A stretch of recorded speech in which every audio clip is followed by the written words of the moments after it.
What happens when the richest girl in the world grows up with a taste for belly dancing, globe-trotting, and gemstones the size of cocktail olives?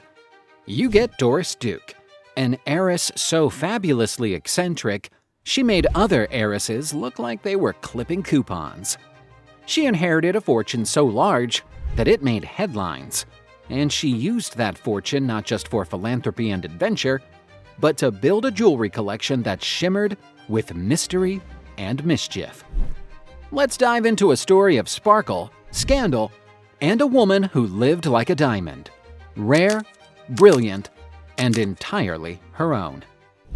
In 1925, when Doris Duke was just over 12 years old, the world handed her a golden key, a $100 million inheritance, worth over $1.7 billion today. With it came headlines declaring her the richest little girl in the world.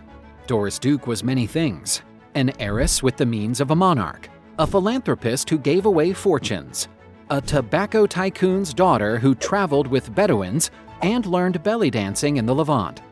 While the Rockefellers built skyscrapers and the Vanderbilts raced yachts, Doris Duke built a jewelry collection so exotic, so quietly magnificent, it rivaled royal treasuries. It included everything from exquisite Belle Epoque Cartier pieces passed down from her mother and grandmother to stunning jewels she picked up during her travels through India and South Asia. She also added iconic creations from Tiffany Co. and David Webb in the later years of her life. Interestingly, Duke never saw herself as a serious jewelry collector. In her eyes, the collection came together purely by chance. Doris Duke's life was rich in paradox, public wealth, and private sorrow. 2 failed marriages, a string of lawsuits, a controversial adoption late in life. She seemed to trust only her dogs, her butlers, and her gemstones. Her jewelry reflected this inner world: irregular pearls, mismatched stones, rings engraved in languages she didn't speak but respected.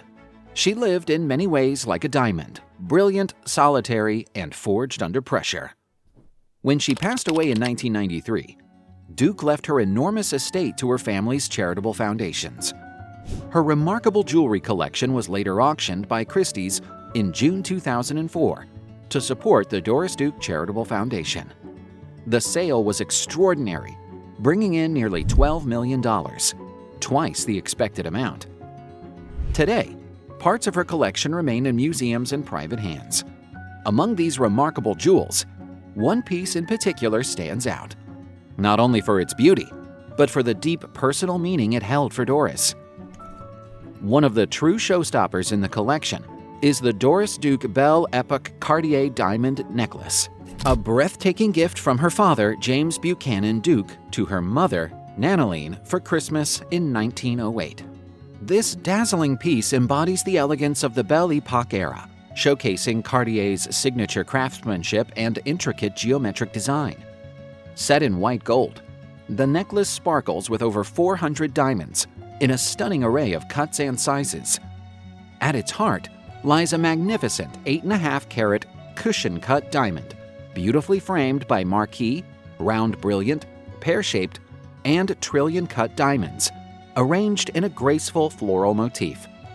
The necklace was later sold at auction for $2,359,500.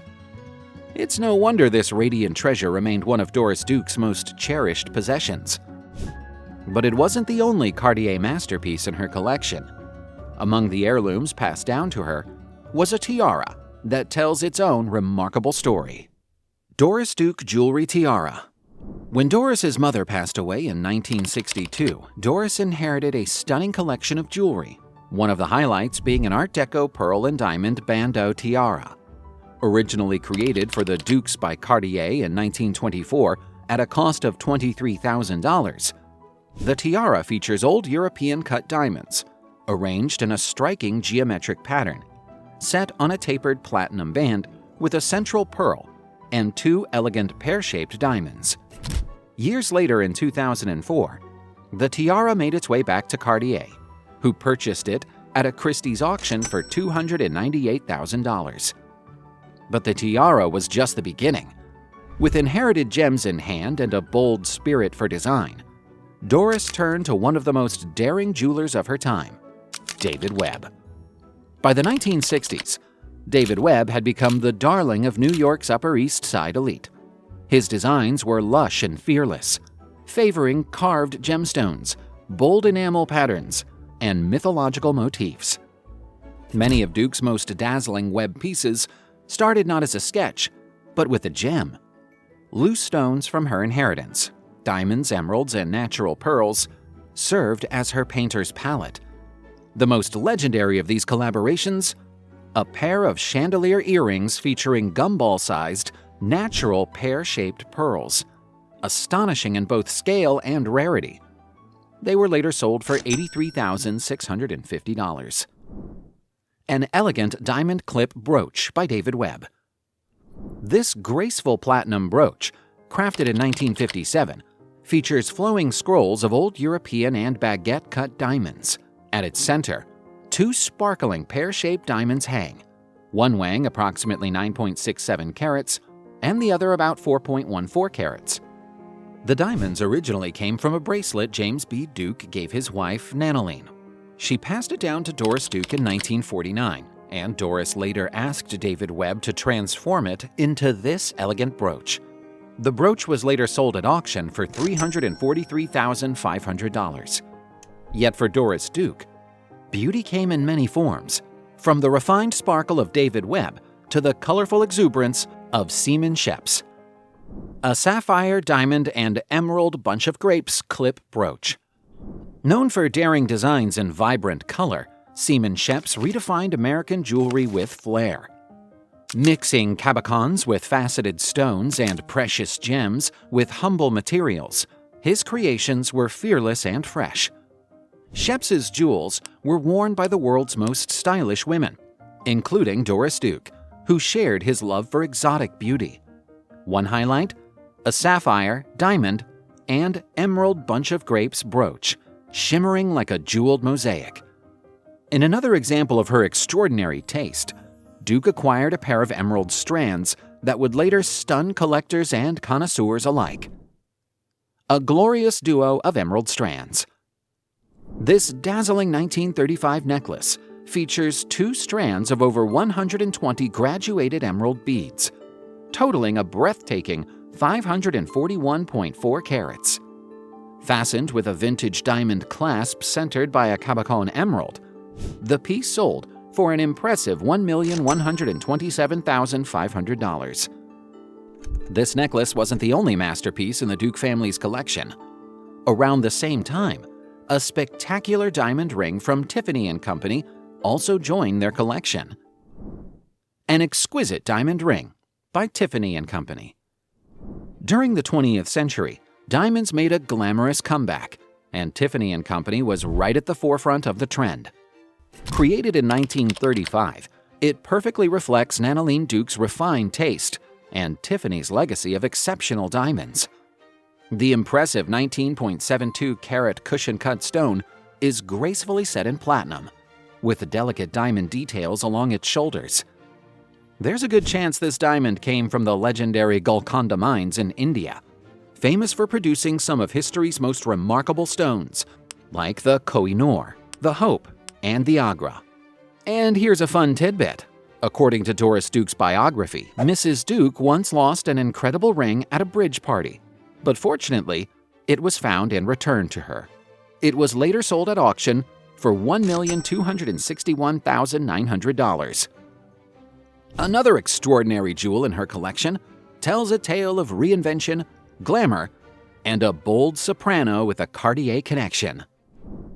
A spectacular Indian diamond necklace.